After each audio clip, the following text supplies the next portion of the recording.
Muchas gracias a toda la audiencia, gracias a María Alejandra por acompañarnos. El día de hoy vamos a tocar un tema bastante contemporáneo, en el que el derecho se está haciendo preguntas para responder a las necesidades tecnológicas y a los cambios actuales en materia de tecnología.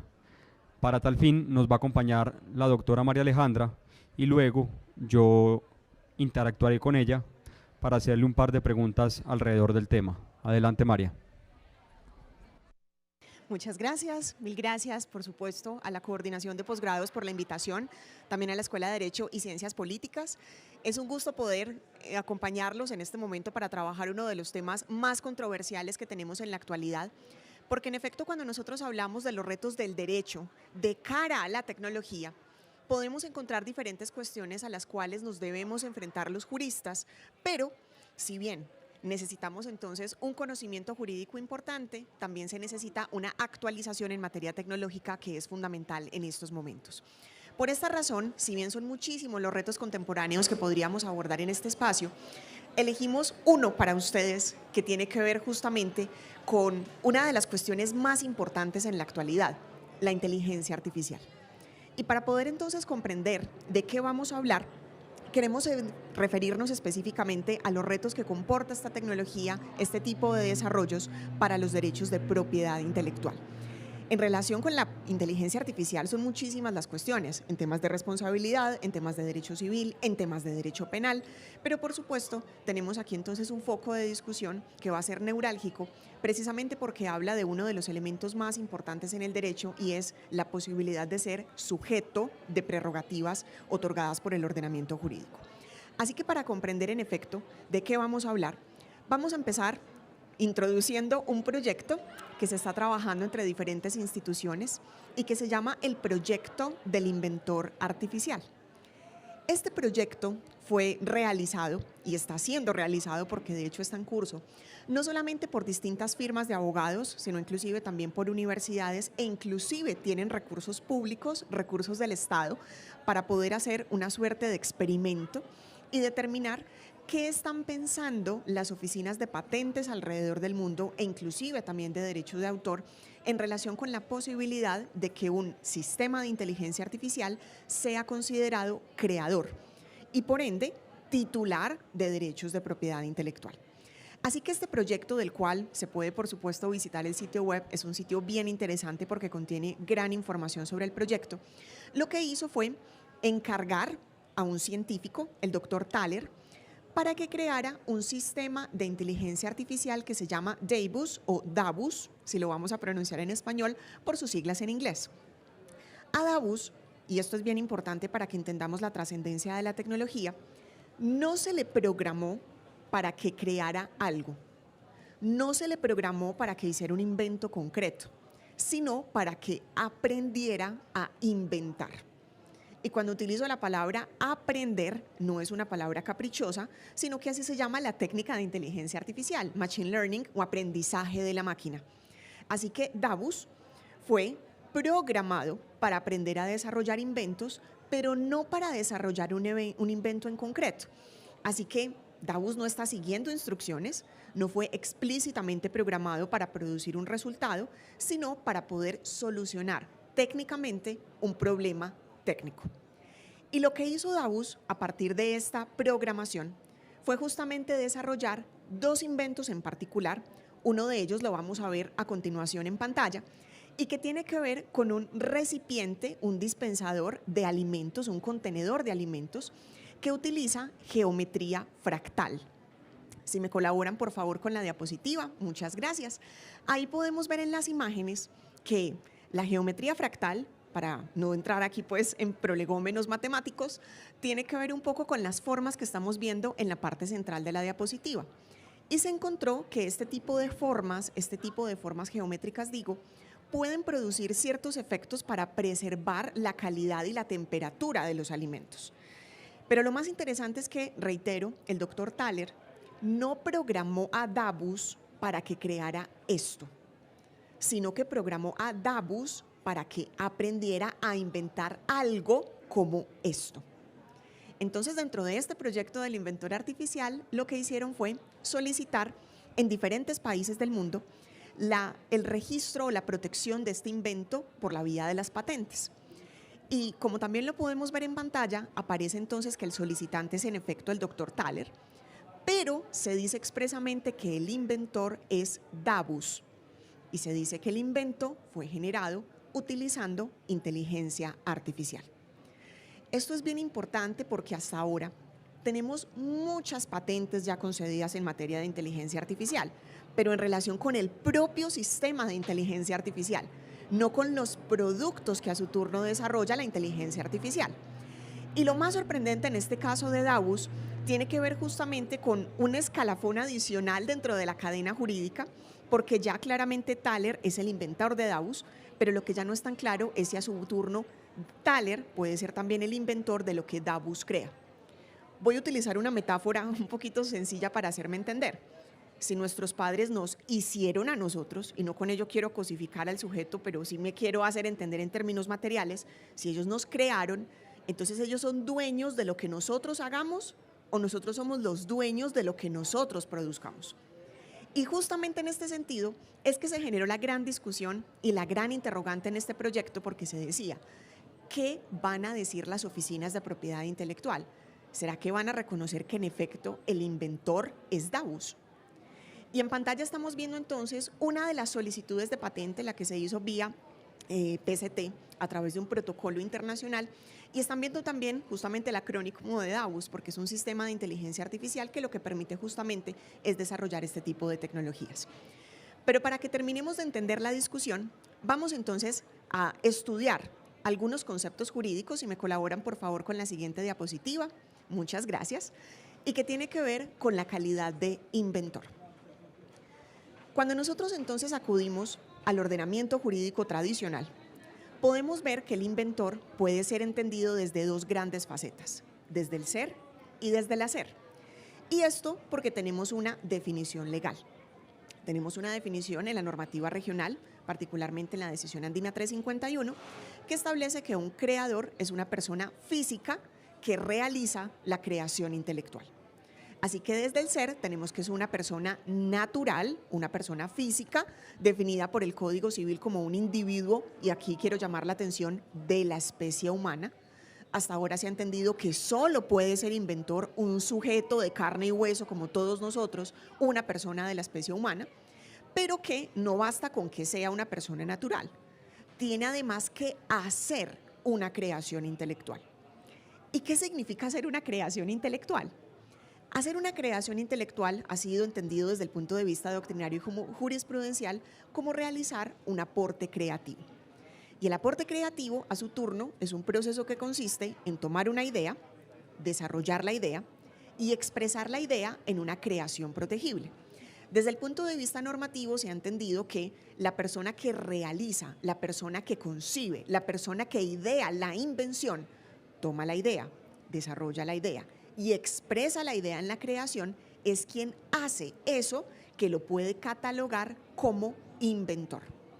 Así que aquí tenemos una perspectiva normativa tradicional, solo la persona natural que realiza creaciones intelectuales se puede considerar un inventor. Con estos puntos claros, pasemos por favor la diapositiva si me colaboran. Muchas gracias. Se ha entendido entonces que lo que produce el inventor se llama invento o invención. Y un invento o invención, en sentido muy sencillo, es una creación intelectual consistente en una solución técnica a un problema técnico y puede recaer sobre un producto o sobre un procedimiento. Y de hecho, el Tribunal de Justicia de la CAN, de la Comunidad Andina de Naciones, ya ha establecido aquí que estamos hablando entonces de un producto, de un procedimiento que es nuevo, que tiene altura inventiva y que tiene además aplicación industrial, pero que resulta de la actividad creativa, del esfuerzo intelectual que hace el hombre. Es decir, es una solución técnica, es un avance técnico, pero que necesariamente comporta una actividad creativa previa que solamente, ordinariamente hablando, claro está, puede ser desarrollada por un individuo de la especie humana. Estos son los dos conceptos tradicionales que tenemos a nivel normativo y que son justamente los que vamos a problematizar de cara a los desarrollos tecnológicos de la inteligencia artificial. Continuemos por favor con la siguiente diapositiva. Muchas gracias. Para poder entonces comprender esta discusión, ya tenemos claros los conceptos desde el punto de vista jurídico, pero ahora hablemos un poquito de la parte tecnológica, de la parte técnica. ¿Qué es la inteligencia artificial? Y llamo aquí la atención porque de inteligencia artificial hemos encontrado distintas definiciones a lo largo de la historia. Y esas definiciones inclusive empiezan, si vamos un poquito a su origen, entendemos entonces que por allá en el año 1956 se empezó a hablar de inteligencia artificial como una disciplina. Es decir, estamos hablando de un ámbito del saber que específicamente tuvo su origen en la informática y que lo que buscaba en últimas era poder crear máquinas, poder crear sistemas que pudieran llevar a cabo tareas y actividades humanas. Es decir, replicar, imitar el comportamiento humano, tal como lo haría entonces una persona que tiene un intelecto en sentido tradicional. Y lo más interesante aquí es que de esa definición de disciplina fuimos mutando hacia el objeto, hacia el producto de esa disciplina y de esos estudios. Y ya se ha entendido entonces que la inteligencia artificial es un sistema que busca emular justamente la manera como los seres humanos razonamos, justamente como los seres humanos llevamos a cabo actividades e inclusive tomamos decisiones. Y para ello se parte inclusive de estudios en neurología, en psicología, en biología, precisamente para entender que las personas tomamos decisiones, y cuando hablo de personas naturales, tomamos decisiones a partir de la metodología del árbol de decisiones. Nos dan una información, nos dan unos datos, y a partir de esos datos y de esa información podemos entonces, con esos datos, poder decidir cómo vamos a actuar. Lo que hacen los sistemas de inteligencia artificial es eso, imitar esa dinámica del árbol de decisiones para poder entonces razonar como lo haría un ser humano y desarrollar actividades y tareas como lo haría un ser humano. Y aquí llamo la atención porque algunos de los expertos en esta materia dicen, bueno, si nosotros de verdad quisiéramos definir qué es la inteligencia artificial, tendríamos que partir por la definición de inteligencia. ¿Qué significa que algo sea inteligente? Y aquí, si bien existen muchísimas definiciones, casi que por cada persona, ¿cómo podríamos determinar qué es inteligencia? Desde el punto de vista operativo, desde el punto de vista mecánico, se ha entendido que se es inteligente cuando se parte de información, cuando tomamos datos y a partir de unas reglas predeterminadas podemos entonces dar un output, podemos dar una salida a partir de esa información. Y por eso es que se introduce, digamos un poco temerariamente, ese término de inteligencia artificial. En efecto, es un nuevo intelecto.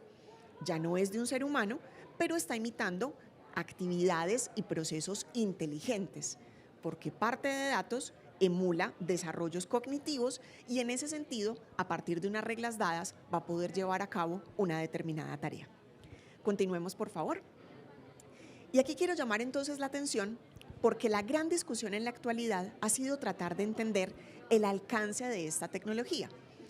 Algunos autores, y aquí pensemos por ejemplo en, Elon Musk, que ya ha sido bien controversial últimamente, él en algún momento decía que se deberían parar todos los desarrollos de inteligencia artificial hasta que se lograra comprender esa tecnología y sobre todo hasta que se lograra regular. ¿Qué tal que eso que produzca la inteligencia artificial puede ocasionar un perjuicio, por ejemplo? Entonces, ¿quién va a responder? Si esa inteligencia artificial infringe algún tipo de derecho, entonces, ¿cómo va a responder? ¿Directamente la inteligencia artificial como sistema? ¿Vamos a darle algún tipo de personalidad? ¿O inclusive va a responder indirectamente otra persona por algo que directamente no hizo, pero tendríamos entonces formas de responsabilidad indirecta en ese caso?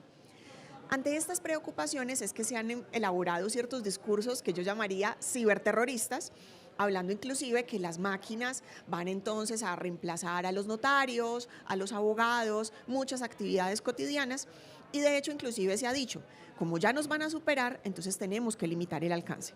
Y por eso se ha dicho que hasta que no tengamos esa regulación clara y no tengamos la posibilidad de control, no podemos en efecto anticipar qué es lo que va a suceder después. Y empezamos a hablar de Skynet, de Terminator y de todos los demás para decir, ok, la rebelión de las máquinas, y ante esas inquietudes se ha dicho, paremos el desarrollo de la tecnología hasta que tengamos mayores claridades. Otras personas importantes también como Mark Zuckerberg han dicho por el contrario que no, que esta es una tecnología que ofrece grandes beneficios y grandes oportunidades a la humanidad. Y aquí ya no solamente estoy hablando de crear un recipiente con geometría fractal, sino que de hecho inteligencia artificial la encontramos todos los días en las actividades más cotidianas, en nuestros celulares, por ejemplo. ¿Cuántas cosas no utilizamos a partir de inteligencia artificial? Cuando estuvimos todos encerrados en pandemia y estábamos acudiendo a plataformas streaming como Netflix, ¿por qué Netflix nos recomienda películas que nos gustan? Por inteligencia artificial. ¿Cómo funciona el supermercado de Amazon en que podemos entrar, tomar el producto y salir sin pasar por una caja y sin pagar? Con tecnología de inteligencia artificial. Entonces, por eso él dice, es irresponsable, decía Zuckerberg, decir que vamos a detener este desarrollo. Tenemos que promoverlo, tenemos que continuarlo.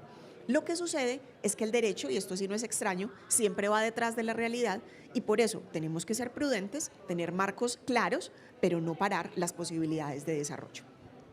Y en ese sentido, la Organización Mundial de la Propiedad Intelectual ha sido entonces muy clara y ha sido protagonista en estas discusiones, convocando a los diferentes países que son miembros de esta organización precisamente a discutir sobre el tema. ¿Qué vamos a hacer con la inteligencia artificial?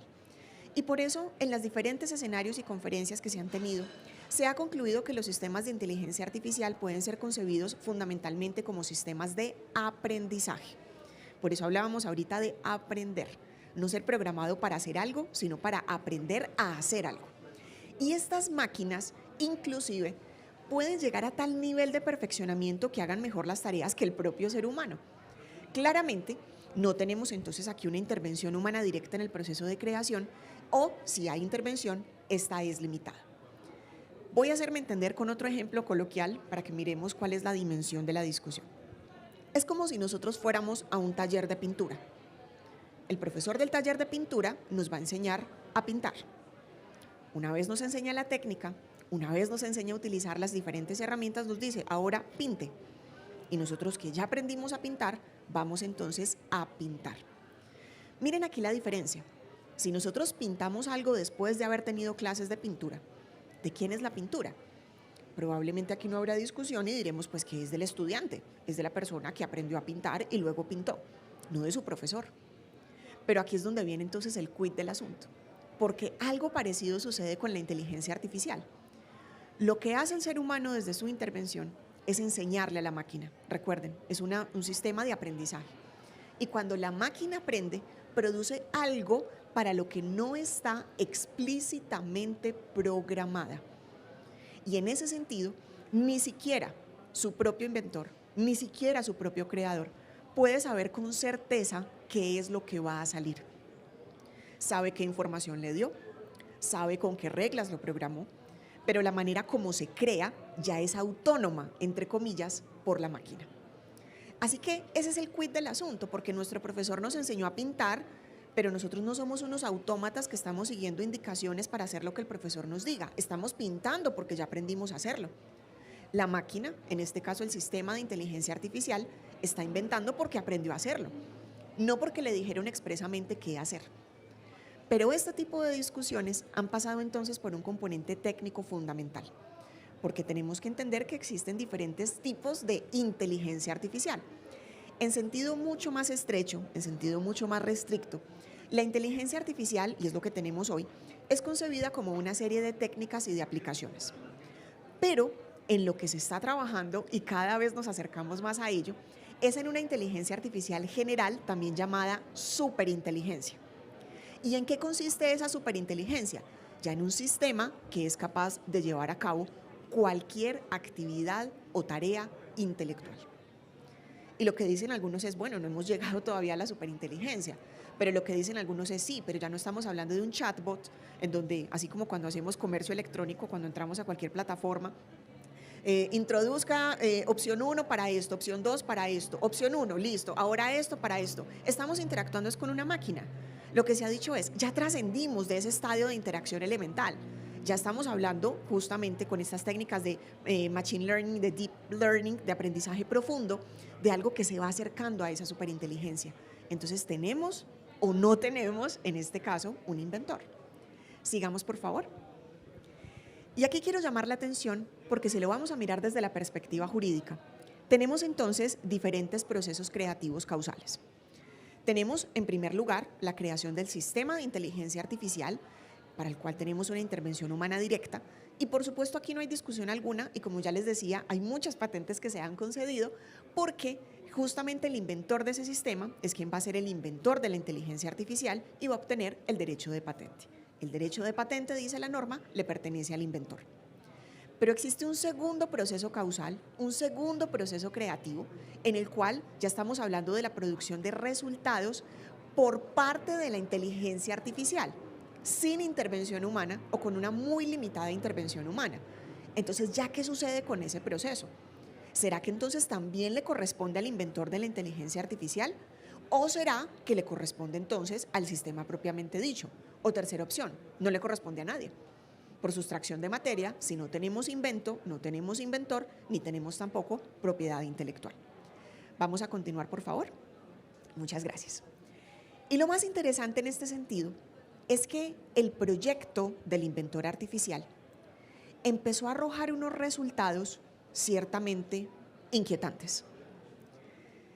En oficinas como Estados Unidos, como Europa, ya lo vamos a mirar, ya ha habido unas primeras decisiones que han obedecido a la línea de pensamiento tradicional. La norma es muy clara. El inventor es la persona natural, es decir, el individuo de la especie humana, que realiza la creación intelectual. Aquí eventualmente han dicho podemos tener una creación intelectual, pero no tenemos persona natural. Podemos tener el hacer, pero nos falta el ser.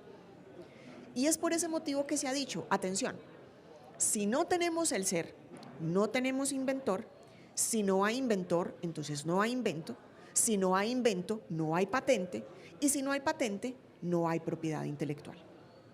Y por ese motivo, la regla general ha sido negar este tipo de solicitudes. Pero la gran sorpresa se presentó en dos países. Primero, en Sudáfrica, en donde se concedió, y se anuncia así en el proyecto del inventor artificial, así con bombos y platillos dicen, primera patente concedida a un sistema de inteligencia artificial. Esa misma solicitud que presentaron en diferentes países fue también presentada en Sudáfrica, y en Sudáfrica les dijeron, sí, les concedemos la patente. Esto generó un gran revuelo, pero fue un revuelo mitigado, porque se dijo, ok, no mezclemos peras con manzanas. En Sudáfrica no se hace un análisis de fondo, un examen de fondo de registrabilidad o patentabilidad para determinar si es que concede o no se concede la protección. Es un examen meramente formal. Y como la solicitud cumplía con los requisitos a manera de checklist, entonces se concedió la patente. Pero la gran sorpresa, y esta sí de fondo, se presentó justamente en Australia, que miren que es un país importante, en el sistema anglosajón es uno de los países protagonistas, y si bien en primera instancia, digamos, o no tanto en primera instancia en términos judiciales, sino la primera decisión más bien que se profirió por parte de la Oficina de Patentes, fue negando la patente por la razón ya esgrimida muchas veces antes, no tenemos persona natural, no tenemos inventor, no podemos conceder la patente. Cuando se interpusieron los recursos de ley, llegó entonces a manos del tribunal, en primera instancia, ahora sí, justamente la decisión de determinar si se iba a sostener la decisión de la Oficina de Patentes o si se iba a conceptuar otra cosa. Y la gran sorpresa para el mundo entero fue que los jueces en ese tribunal conceptuaron que sí se podía patentar ese recipiente elaborado con geometría fractal realizado por Davos. Y lo más interesante en el argumento es que este tribunal, y ahí estamos viendo un extracto en pantalla, dice que si nosotros consideramos la palabra inventor nos está hablando de un sustantivo de agente. Es un agente, alguien que realiza algo y que puede entonces ser una persona o inclusive una cosa. Y dicen, bueno, si aquí el punto es hacer, si aquí el punto es inventar, y quien está inventando no es una persona, sino que es una cosa, pues eso cumple gramaticalmente, lingüísticamente con el concepto de agente, con el sustantivo de agente que es inventor. Así que en este sentido, dice el tribunal, un sistema de inteligencia artificial podría ser un inventor. Y eso sí, aquí ya tenemos que pensar en un escenario posterior, y esta falta de distinción es la que muchas veces ha desorientado la discusión, porque decimos, ok, Entonces, ¿cómo va a ejercer sus derechos? ¿Cómo va a ser titular? ¿Cómo va a demandar? Ojo, es que una cosa es ser titular y otra cosa es ser inventor. ¿Cuántos sujetos de derechos no tenemos que por distintas razones son jurídicamente considerados incapaces y tienen un representante que a su turno es la persona entonces que ejerce los derechos en su nombre y representación? Entonces, por eso, aquí no podemos rebatir el argumento de la posibilidad de la naturaleza jurídica de inventor hablando de titularidad, porque ese es un estadio posterior, eso es algo distinto. Y lo reconoce expresamente el tribunal. Puede que él no vaya a ser entonces el controlador o en este caso el licenciatario o titular de la patente, eso es otra cosa, ahí sí el doctor Thaler va a ser el solicitante, pero, y se hacen una pregunta bien interesante, si nosotros, los seres humanos, fuimos creados y a su vez creamos, ¿por qué lo que nosotros creamos no podría también crear? Y esa es la pregunta y el quid del asunto que se hace. ¿Por qué lo que nosotros creamos no podría ser también considerado un creador? Y es por ese motivo que en primera instancia se dijo, no, la oficina de patentes se equivocó, aquí sí procedería entonces la patente y en este sentido la vamos a conceder para el invento que realizó Davus. Y el inventor es Davus. En segunda instancia, por supuesto, hubo una impugnación. En segunda instancia ya se dijo que no, que se estaba entonces rompiendo con la línea argumentativa que teníamos hasta ahora en la actualidad y que por ese motivo no podíamos entonces empezar a crear nuevos sujetos creadores. Pero en este momento sigue pendiente la decisión de última instancia, digamos la alta corte, para poder determinar entonces cómo va a terminar esta historia. Esto desde el punto de vista de Australia. Continuemos por favor con la siguiente diapositiva. En países como Estados Unidos, la situación ha sido un poquito distinta. Pero lo más interesante es que en este caso, en Estados Unidos, también a raíz de las solicitudes que se hicieron en virtud de este proyecto del inventor artificial, es que si bien se conservó la línea tradicional, se abrió una pequeña ventanita, una luz al final del túnel, que es justamente de lo que se están pegando los promotores de este tipo de iniciativas. Y se dice, la tecnología evoluciona. Y a medida que la tecnología evoluciona, puede llegar un momento en que la inteligencia artificial llegue a tal punto de sofisticación, llegue a tal punto de desarrollo que pueda entonces cumplir con lo que nosotros jurídicamente entendemos como inventor, como un acto de invención. Entonces aquí se abre esa ventana porque se dice, ojo, podríamos llegar, y se dice claramente, pero todavía no hemos llegado. Todavía no tenemos superinteligencia, todavía no tenemos inteligencia artificial general. Y cuando la tengamos, será el Congreso, en este caso pues el órgano legislativo, el que decida qué quiere hacer. Si quiere además dar la posibilidad de que ese órgano, esa nueva persona, si es que lo es, pueda ser entonces considerada inventor y eventualmente ser titular de derechos, si va a extender el alcance, el scope que tenemos ahora en la legislación, o si por el contrario lo va a excluir de patentabilidad, como se ha hecho también en otras situaciones. Estos resultados del proyecto del inventor artificial son bien importantes porque nos muestran entonces cuál es la discusión en la actualidad. El mundo está dividido. Tenemos unos primeros países que se apegan un poco a la línea tradicional y dicen, no, es que no tenemos que reinventar la rueda, nos estamos ahogando en un vaso de agua, la ley es muy clara, la norma es muy clara y desde hace siglos estableció que solamente la persona natural puede ser considerada inventor. Aquí por sustracción de materia, si no hay persona natural, no hay inventor y no hay propiedad intelectual. Otros países han dicho, bueno, pero el derecho se tiene que adaptar. Esos son los retos contemporáneos que enfrentamos los juristas en la actualidad. Tenemos entonces que mirar cómo evoluciona la realidad, cómo evoluciona la tecnología, cómo evoluciona la sociedad y adaptar el derecho a esos cambios.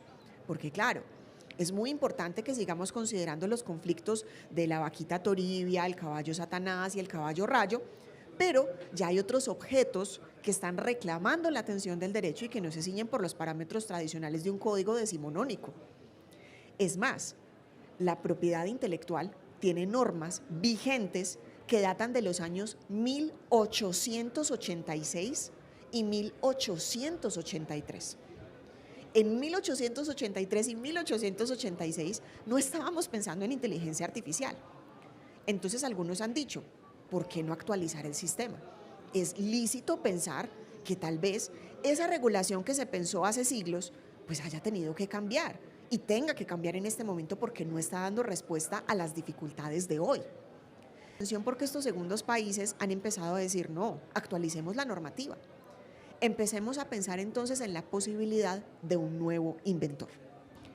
Pero estos países a su turno se dividen también, porque algunos dicen, simple, tenemos entonces que dárselo al ser humano más cercano. Si estamos todos de acuerdo en que el gran problema va a ser la titularidad, entonces digamos que el titular y por ende el inventor remoto va a ser justamente el inventor del sistema de inteligencia artificial. En nuestro ejemplo del proyecto del doctor Thaler. Entonces el doctor Thaler va a ser el inventor y además va a ser el titular del invento patentado. Esto ha contrariado y ha ofrecido diferentes críticas porque se dice, no, eso es lo mismo que decir, y volvamos al ejemplo del taller de pintura, que el profesor del taller de pintura va a ser entonces el dueño de todo lo que nosotros produzcamos en el taller. ¿Por qué? Eso va a ser lo mismo que decir que nuestros padres van a ser entonces los dueños de todo lo que nosotros hagamos, porque ellos nos crearon. Entonces se dice que esto, sostener esa postura, en el fondo lo que hace es romper la ideología y teleología propia del sistema de propiedad intelectual, porque le estaríamos dando derechos a quien en realidad no es creador. Y se dice entonces, y esta es la gran crítica a esa postura, que es entonces renunciar a una conquista histórica, porque el sistema de propiedad intelectual en sus inicios, ¿a quién le daba los privilegios? ¿A quién le daba la propiedad especial?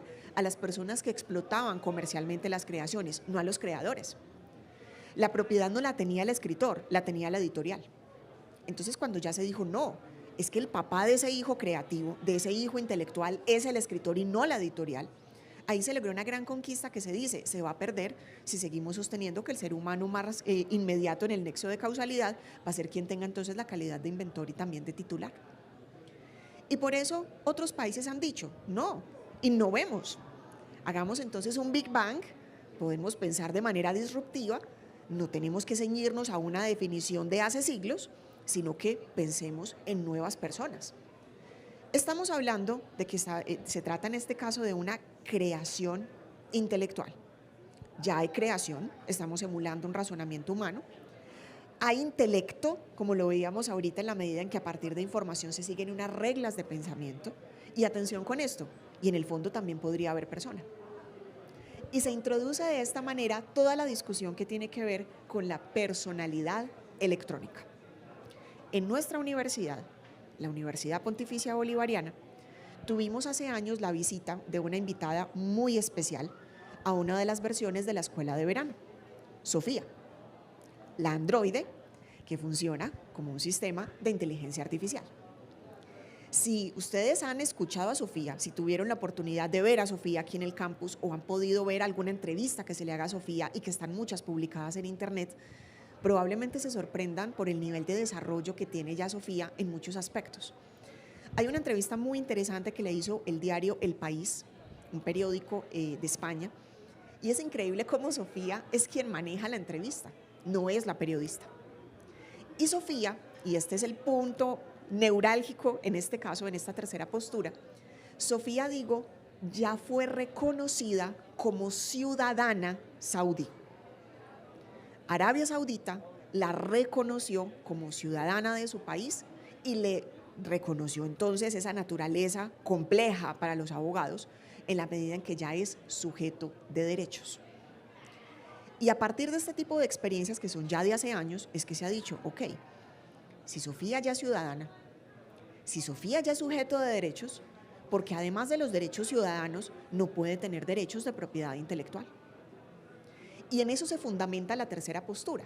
Vamos entonces a mirar una nueva persona, ya no es una persona natural, ya no es una persona jurídica, ya es una persona que se ha llamado electrónica, así es como la han querido llamar, que ya va a ser sujeto de derechos y que si bien sabe inventar, sabe pintar, sabe componer, ok, no sabe demandar, no sabe ejercer sus derechos, tranquilos, es un incapaz como muchos otros incapaces que tenemos en el sistema jurídico, que puede ser representada, entre otros, por su inventor.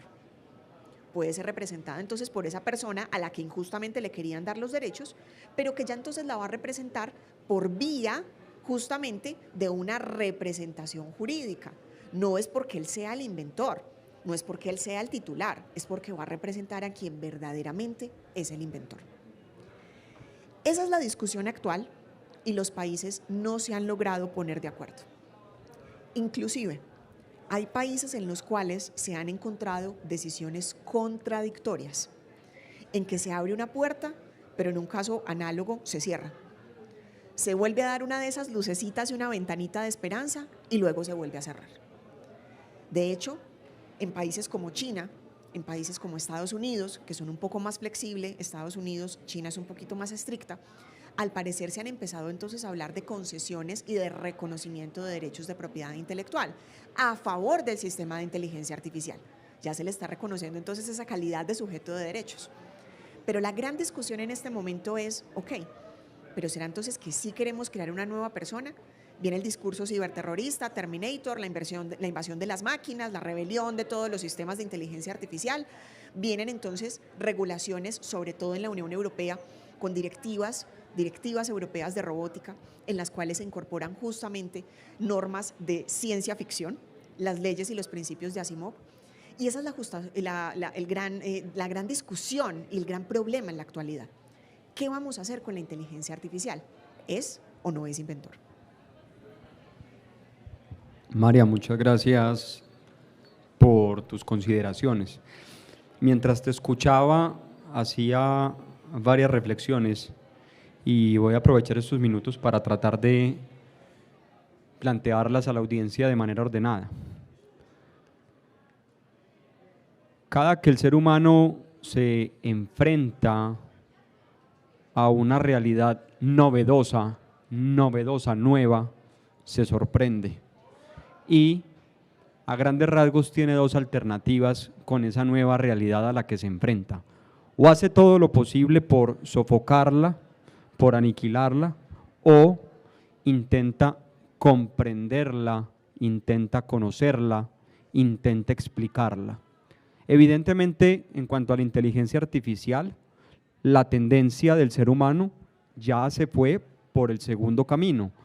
Vamos a convivir, a desarrollar, a explicar, a conceptualizar, a regular la inteligencia artificial. Y esto es un asunto, una tendencia que no solo compete al derecho. Antes que al derecho, también a otras disciplinas sociales, a la filosofía, a la ética. Porque entonces mientras te escuchaba y me decías, es que Davos aprende, pero no sabemos con qué va a salir, él es autónomo, entonces estamos tocando uno de los puntos medulares de la filosofía indeterminista, que es el concepto de libertad, que además es o ha sido por muchos años el presupuesto que hay que verificar cuando a un ser humano lo vamos a hacer responsable para que pague por las infracciones y los daños que hace. Entonces, primera pregunta provocadora. ¿La inteligencia artificial puede llegar a tener libertad o ya la tiene? ¿O simplemente es el funcionamiento de unos algoritmos? ¿O es que qué relación hay entre algoritmos y libertad? Primera pregunta. Ahora, no solo con la inteligencia artificial el derecho ha empezado a romper paradigmas, ya muchos se han roto, sin emitir juicios de valor, si es algo adecuado o no es adecuado, si está bien o no está bien. Por ejemplo, nuestro ordenamiento jurídico colombiano ya decidió, por muchas razones, que los animales son seres sintientes y merecen la protección y tienen algunos derechos. Ya agarrar a patadas un perro de alguien no es dañarle una cosa a alguien, es un delito autónomo que protege la vida del animal, ¿sí?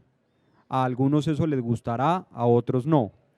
Exactamente lo mismo pasó hace poco con el aborto y las 24 semanas respecto del rango de tiempo en el que la mujer puede decidir si quiere o no interrumpir el embarazo.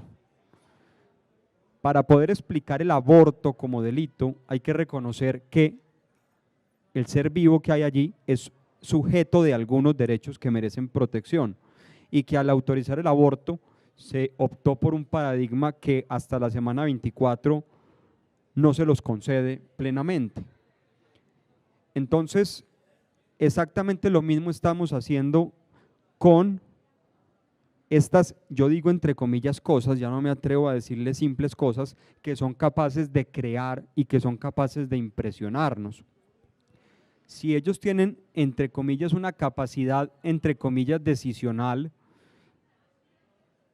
nada impide que un nuevo paradigma filosófico, ético, que tenga el poder político en su momento, opte porque ellos sean sujetos de derechos, sean personas. Y hace mucho tiempo, creo que cualquier abogado que escuche este nombre se le hará conocido, hace muchos años, Hans Kelsen fue profético y lo dijo: cualquier ficción, cualquier cosa, cualquier objeto de la realidad puede ser sujeto de derechos si así lo quiere una norma jurídica. Ahora bien, ¿hasta dónde sujeto de derechos? Voy a hablar desde mi campo, de la responsabilidad civil, porque por ejemplo, muy probablemente por vía de la inteligencia artificial vamos a empezar a crear productos para el consumo humano, y si ese producto nos causa daño, el que creó Davus, ¿a quién demandamos? ¿A quién demandamos y quién nos paga? Es un ejercicio de responsabilidad civil, pero en el fondo es una decisión política que se cristaliza en una norma. Y hay varias variables que nos tenemos que preguntar. Si va a ser él, y entonces si es él, le tenemos que dar un patrimonio. Y tenemos que dar la posibilidad de que ese patrimonio se engorde para que luego pueda pagar. O va a ser su inventor inicial, o van a ser solidariamente los dos. El mensaje es el siguiente: ante las nuevas realidades, todas las disciplinas y el derecho se enfrentan a ellas y simplemente las van regulando y las van moldeando de la manera que desean. ¿Quiénes? Quienes tienen el poder político en su momento. Le agradezco mucho a María Alejandra por su tiempo, a la audiencia y a la UPB por permitir estos espacios.